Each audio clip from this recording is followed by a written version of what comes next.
Welcome back, folks, to another one of my Archetype reviews. Today we're going to be going over the Cathartic Mage from Secrets of Magic, a really peculiar archetype that allows for your emotions to greatly impact how you cast your spells. It's uncommon, and I would really encourage a conversation between you and your GM, or maybe even the whole party whenever you're thinking about taking it. Some of the emotions that you can focus on and use to fuel your magic run the risk of crossing some lines, so it's important to talk about that before it becomes an issue. Outside of that, the Cathartic Mage is a really interesting archetype for spellcasters that basically allows for you to enter stances that buff your spells under very specific conditions. Let's get right to it. The Cathartic Mage dedication does seem pretty complicated, but most of that complexity comes from picking your Catharsis emotion. We're going to be going over those at the end of the video, so for right now this dedication is fairly simple. You have to have at least a 14 charisma or be able to cast spells to qualify for this archetype, but other than that, it just costs a level 2 class feat. Once you take it, you have a different effect based on whether or not you are already a spellcaster. If you aren't already a spellcaster, you learn to spontaneously cast spells of a particular tradition. You learn a cantrip from that tradition, and become trained in the attack rolls and DC of that tradition, with your spellcasting ability being Charisma. If you're already a spellcaster, then you simply learn one additional cantrip of your tradition that you can cast every day. On top of all of that new spellcasting ability that you get the Catharsis reaction and Settle Emotions activity. Catharsis is really what this archetype is all about, and I'm going to be summing it up here, but it will get far more complicated once you choose your Catharsis emotion. First, it has a trigger that is based on the emotion that you chose. Once the reaction is triggered, you immediately get an activation effect that is also based off of your Catharsis emotion. And then you get that particular emotion's emotional fervor benefit for 3 rounds. After those 3 rounds are over, you then suffer the emotional fallout effect of the emotion that you chose. And you suffer from that emotional fallout effect until you spend 10 minutes using the Settle Emotions activity. The Catharsis reaction has a lot going on in it, but I really recommend getting a good grasp on it if you're a Cathartic Mage, because it's really everything that this archetype does. I'm going to be going a bit out of order here, because now I'm going to be talking about 3 feats from different levels. The Spellcasting Feats. At level 4, you gain access to basic Cathartic Spellcasting. It gives you a single first level spell slot. As you gain more and more spell slots from these feats, you learn one spell of that spell level that you can cast in that slot. At 6th level, you gain access to a 2nd level spell slot, and you can choose one spell, either 1st or 2nd level, to become a signature spell. At level 8, you get a 3rd level spell slot. At level 12, you can take the Expert Cathartic Spellcasting feat if you have basic Cathartic Spellcasting. This gives you a 4th level spell slot, and you can choose a 2nd signature spell. Additionally, your proficiency with your spellcasting tradition of choice goes up to Expert if it wasn't already there. At 14th level, you get a 5th level spell slot, and at 16th level, you get a 6th level spell slot. Finally, at level 18, you can take Master Cathartic Spellcasting, where you become a master in your tradition of choice, and you get an additional signature spell.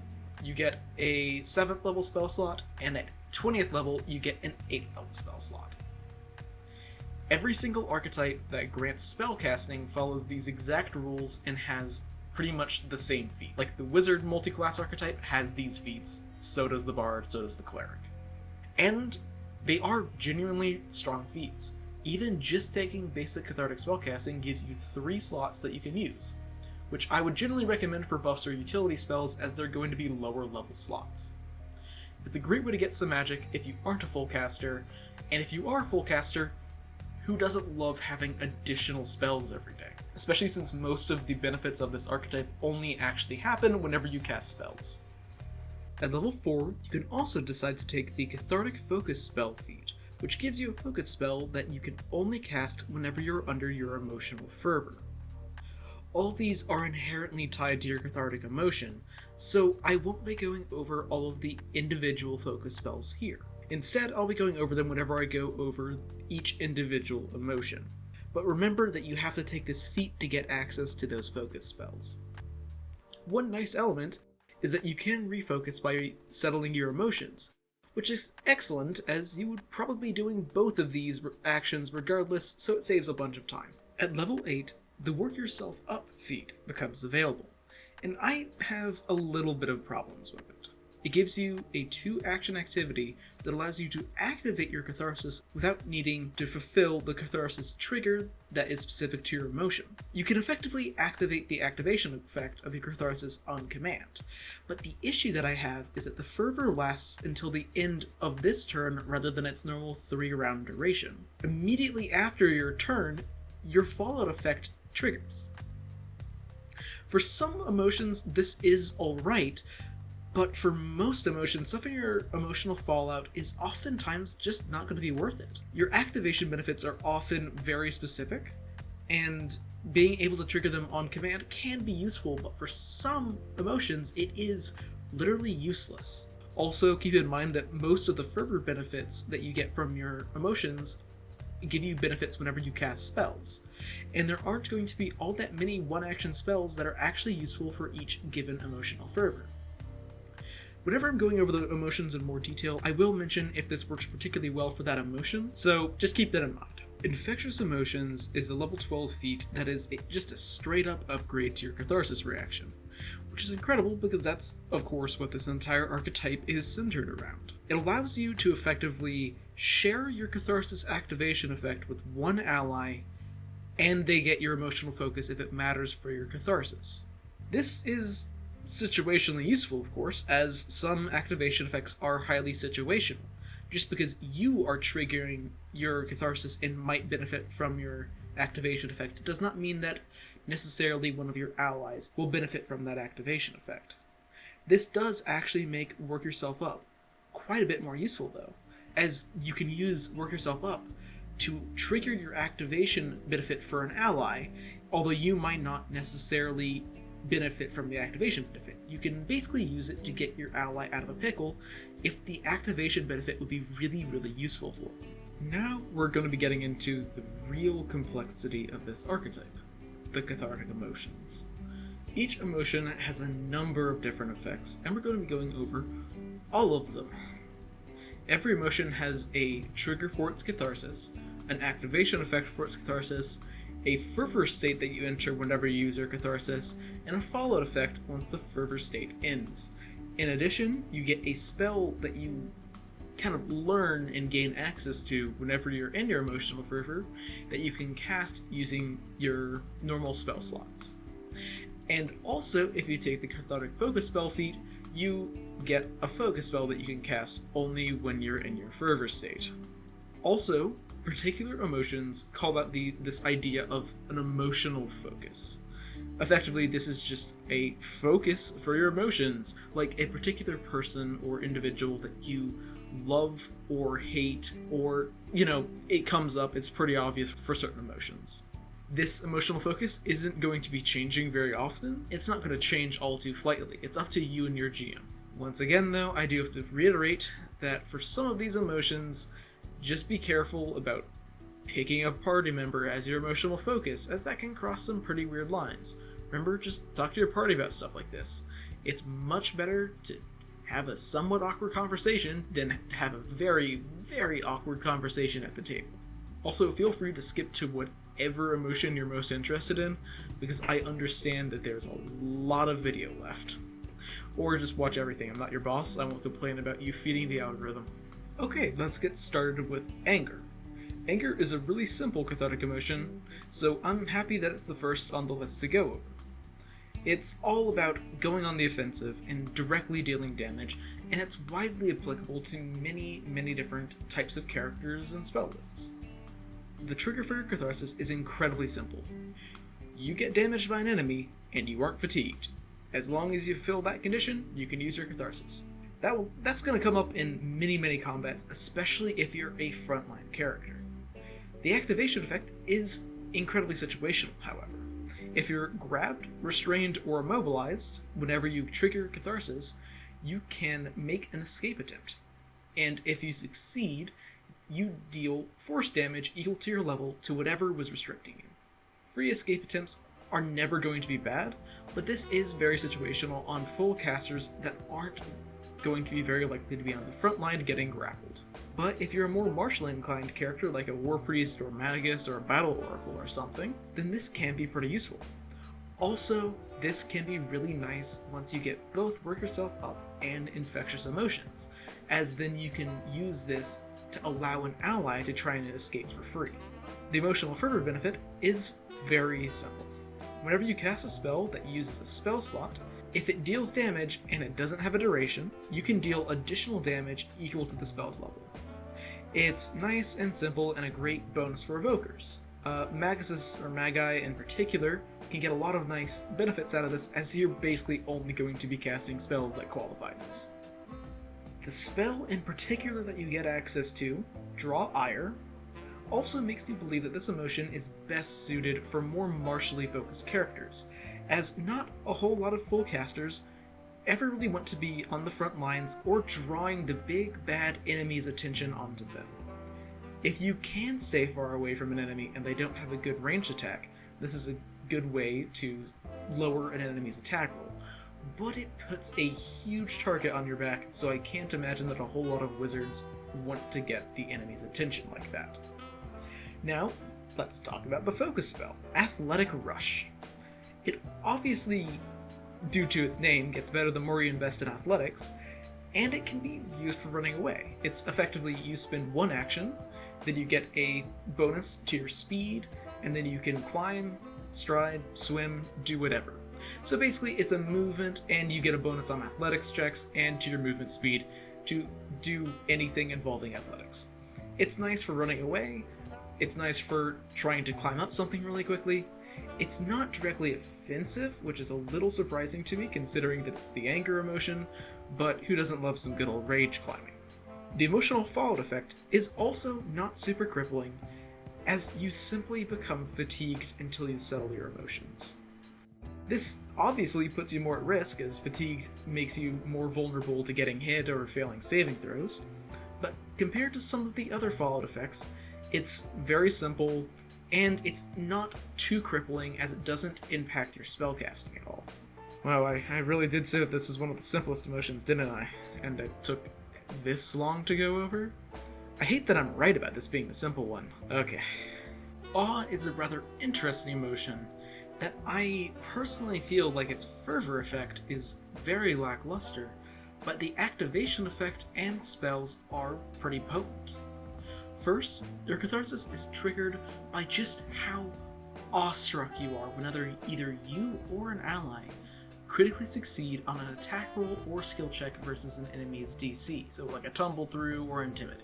The activation effect you get is that you get an additional save versus any effect that is giving you the fascinated or stupefied conditions. This is really great, as Stupefied can cripple casters, and being able to remove it without having to use up anything more than a reaction is really, really good. The Fascinated condition isn't nearly as bad as Stupefied, though, as it ends whenever any of your allies are targeted by any hostile effect, which in combat is probably going to happen the instant it is an enemy's turn. Also, if you're fascinated with a particular enemy, it doesn't actually impact any of your spellcasting as long as you are targeting that enemy. Now let's talk about the Emotional Fervor bonus. Whenever you cast a spell, you can choose a creature that was hit by the spell or failed its saving throw. They then become fascinated with you until the end of their turn. This is unfortunately a bit weak, as if any of your allies make any hostile action before that enemy's turn, the Fascinated condition is automatically broken. Fascinated is just not really a combat effect, unfortunately. Also, once it gets to their turn, you basically just put a big target on your back. The spell that you get access to in Emotional Fervor is Glitter Dust, which is not always going to be highly useful, but when you really need Glitter Dust, you really need Glitter Dust. Invisibility is really annoying to deal with. It's not nearly as bad in this edition as it was in first edition, but it's still pretty rough. The focus spell that you get access to is Dazzling Flash, which is a great way to apply debuffs to a large selection of enemies. The dazzled and blind conditions are very strong, and getting access to 2 different spells that you can use to apply them is really, really appreciated. You're not going to be as effective against things that, don't have eyes, but everything with eyes is probably going to be pretty weak to having bright flashing lights shot into them. The emotional fallout effect isn't all that bad, as you just become flat-footed. This obviously puts you in more danger, as this applies to all strikes that get targeted towards you, but it doesn't impact your spellcasting at all. It is dangerous, but it could be a lot worse and it could make you less effective. Dedication is a great emotion for those characters that can be defined by their loyalty to their friends and their general devotion to a cause. It's also an emotion that has an emotional focus that will generally be another PC, so please just talk to your party about this. Some people are going to be fine with you playing a character that is supremely loyal to their character, while other people might find that a bit uncomfortable, so just talk about it. It's always going to be better than an awkward table dynamic. Anyways, let's start talking about the mechanics. The trigger for your catharsis, if your emotion is dedication, is fairly simple. It's when your emotional focus takes damage from an enemy when the emotional focus is within 30 feet of you. Upon activating your catharsis, your emotional focus gets half your level in temporary HP that will last for up to 1 minute. This isn't actually all that much temporary HP, but it's really not bad. It might save them from a couple of hits, or from splash damage, or for something like that. No one's going to turn down temporary HP. The fervor effect is really interesting, as it gives all of your spells that target your emotional focus the reach spell metamagic feat without you having to even know reach spell or to spend an action to apply it. Keep in mind that this doesn't have to solely target your emotional focus, so you can cast group buff spells with a free metamagic feat. Additionally, if you do end up casting a healing spell that targets your emotional focus, as in it has the healing trait, they gain additional temporary HP equal to the spell's level that will also last for 1 minute. This doesn't stack with the activation effect of your catharsis, but it is a way to basically refresh that temporary HP.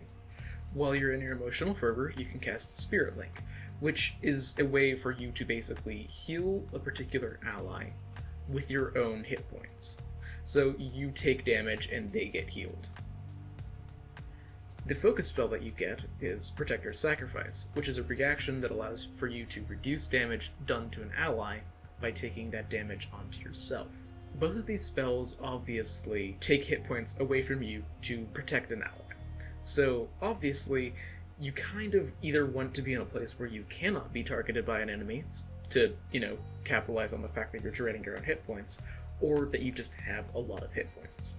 The fallout effect for dedication doesn't really help this either, as you can only cast spells if you're adjacent to your emotional focus. So if you cast Spirit Link during your fervor, and you've drained your own hit points, now you have to be next to your emotional focus to actually be able to cast any spells, which, if your focus is a frontline fighter, you now have to be up in the front line, which is obviously not ideal if you've been draining your own hit points.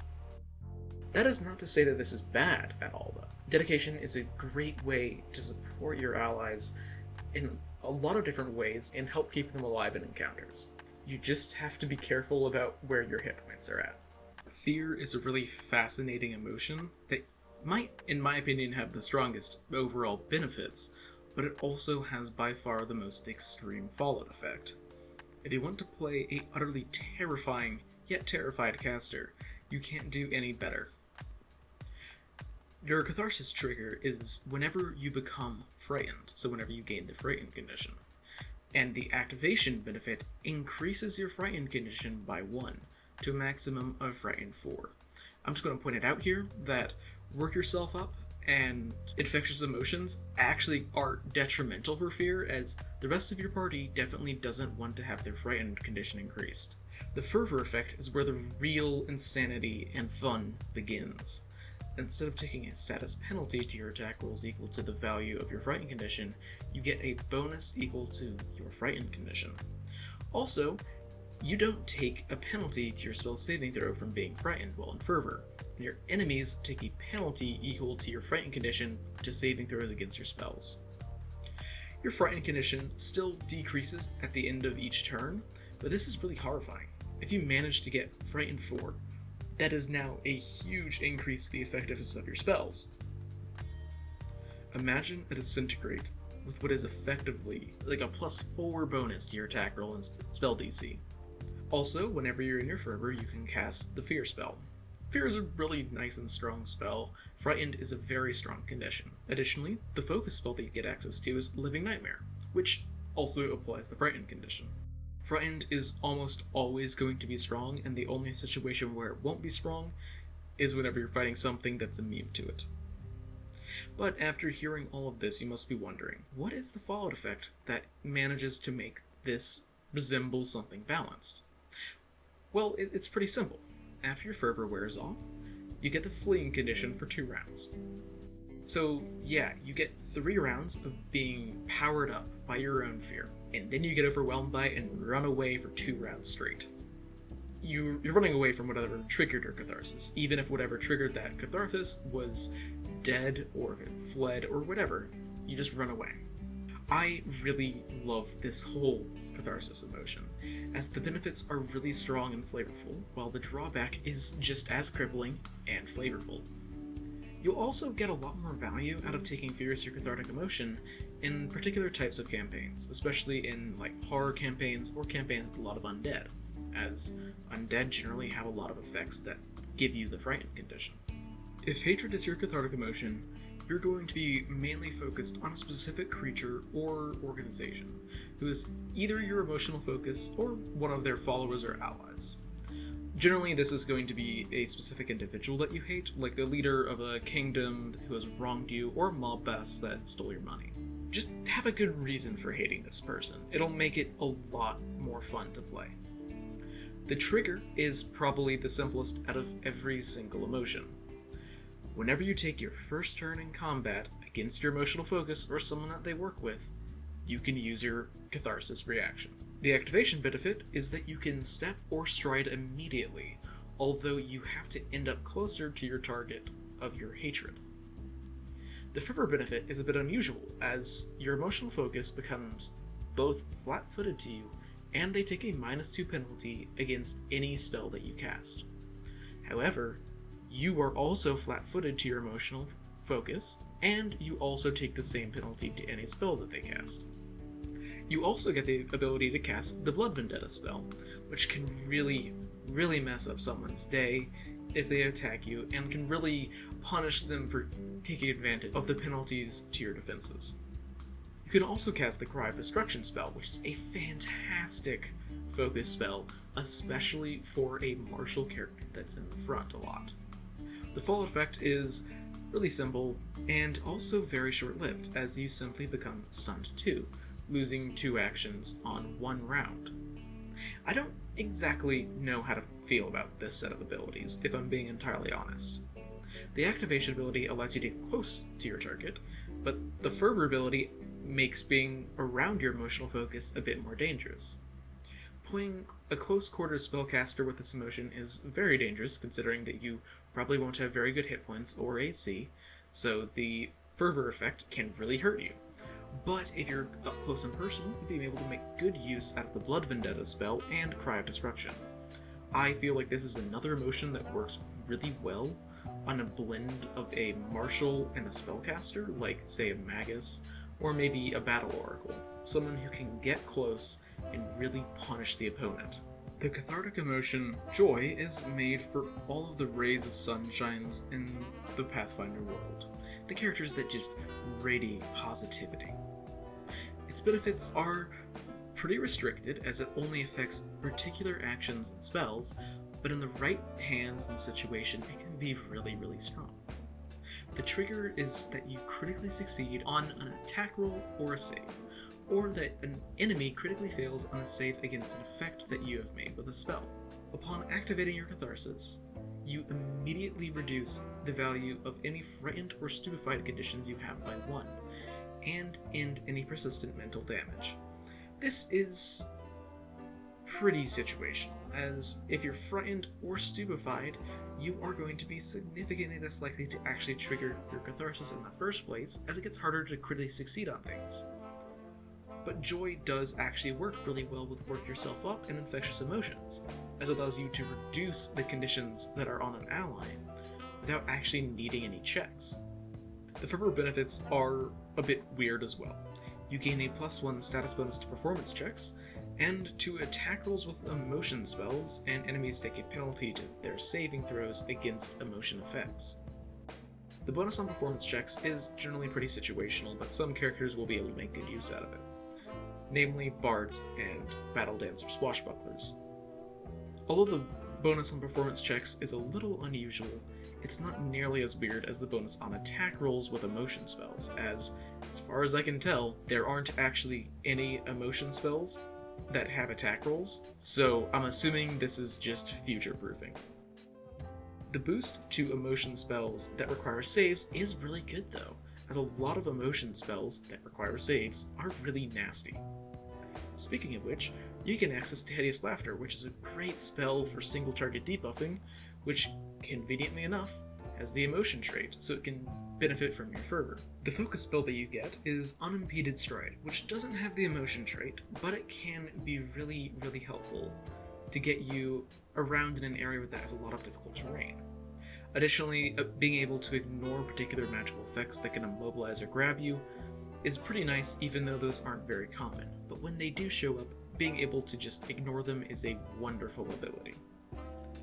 Finally, the emotional fallout effect of Joy is actually the same as Anger, which fits oddly well, but you become fatigued until you settle your emotions. It's obviously not ideal, but as we've seen so far, there can be much, much worse fallout effects. The cathartic emotion of love is another emotion that I think you should be pretty careful about whenever you choose, and make sure to talk about it with your party. Love itself is a really beautiful emotion, but unless both players agree about it, that can be pretty uncomfortable. Your emotional focus doesn't actually have to reciprocate your feelings, but that's the character. If the character doesn't like it, that is alright as long as the player is okay with their character being your emotional focus. Just be smart about it, don't make things awkward. The trigger for your catharsis is that your emotional focus takes damage within 30 feet, which is the same as the dedication emotion. The activation benefit is that if either you or your emotional focus are confused or controlled, then they get a new save against the effect, which is a wonderfully tropey way of ending mind control, like literally through the power of love. The fervor benefit is very simple, but actually insanely powerful, as you gain a +1 status bonus to will saves, as love guards your mind. If you cast a spell that benefits your emotional focus, then that benefit increases to a whopping +3 to all will saves until the end of your turn. You can also cast the Soothe spell, which is a nice way to heal up your emotional focus to get the boost to your will saves. The focus spell, Soothing Word, that you gain access to is another good way to boost a target's saves, and also only takes a single action to cast. To be entirely honest, the fallout effect of love is incredibly tame, as you simply become fascinated with your emotional focus for a minute. But as I established earlier, fascination is broken by any hostile action that is taken towards you or an ally, so if anyone attacks you or an ally, your emotional fallout ends early. Love is a fantastic way to boost the safety of a particular party member and yourself, and it can be really, really strong when you're fighting creatures that are focused around mental effects, because your will saves will be insane. Misery is the last emotion that I'm going to be begging for you to talk to your GM and party about before you end up taking it. It is tremendously edgy, which is in no way necessarily a bad thing, but there are some themes with some of the abilities that you could consider to be self-harm, so that's something you should talk about in case anyone in the party has some issues with that. The idea of someone so drenched in misery that they want to bring it upon other people is a really interesting idea for a character though, so I'm not going to say that you shouldn't play this, just be smart about it. You trigger Catharsis whenever you gain persistent damage from a foe, so you cannot give yourself persistent damage to trigger your own Catharsis, thank God. The activation benefit is a number of temporary hit points equal to your level that only last for a minute. So you gain persistent damage, but at least you get some temporary HP to make that persistent damage not as bad. While you're in your fervor state, You can choose to not roll the flat check to end persistent damage, as you look around, see you're on fire, and say, yeah, this is fine. Whenever you cast a damaging spell, you can choose a creature that you hit or that failed its saving throw. That creature then takes persistent damage of the damage type that you dealt with the spell, equal to the highest amount of persistent damage that you are currently dealing. So basically, you can apply persistent damage to anyone that you hit with a spell, as long as you are currently under persistent damage. The spell that you get access to are interesting. Phantom Pain allows for you to deal large amounts of non-lethal mental persistent damage, and Savor the Sting also deals non-lethal persistent mental damage.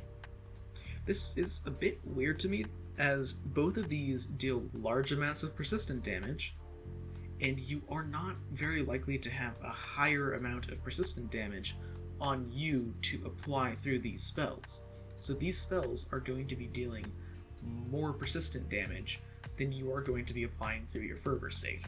The Fervor benefit just doesn't line up particularly well with the spells that this emotion grants, but they are a nice boost for evokers that are dealing large amounts of damage over an area, so that you can light one person on fire with your fireball. The Fallout effect is, unfortunately, pretty bad for evokers though, as you take a penalty to all spell damage rolls equal to the spell level into these other emotions. So, during your Fallout state, you will take a penalty on Fireball equal to 3 or a higher number if you've heightened Fireball. Pride is fantastic for illusionists who are completely full on themselves, which, in my experience, is all illusionists. It is also really great for people with terrible dice luck, as it has some really great abilities for making you seem just as cool as you are in your own head.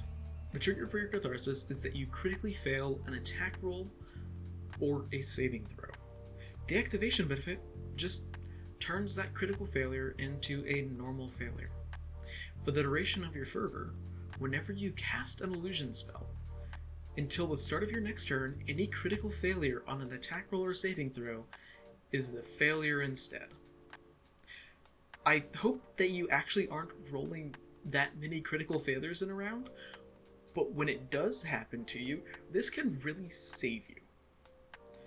The difference between a failure and a critical failure is significant, so just ignoring critical failures for a round is surprisingly useful. The selection of spells that you get are a bit weird though, as I think that there is a typo. I'm just going to call it out here, just in case somehow someone from Paizo is actually watching this, or if someone actually knows how to quest for this to be changed, but it seems like there's a typo.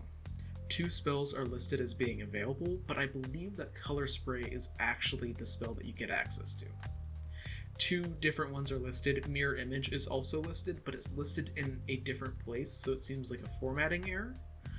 But Color Spray is a really nice spell to get access to, especially considering that you can basically heighten this spell at will, so it being an incapacitation effect isn't really that bad. Color Spray is really scary whenever it's heightened fully, as it can blind and dazzle people and just take people out of the fight.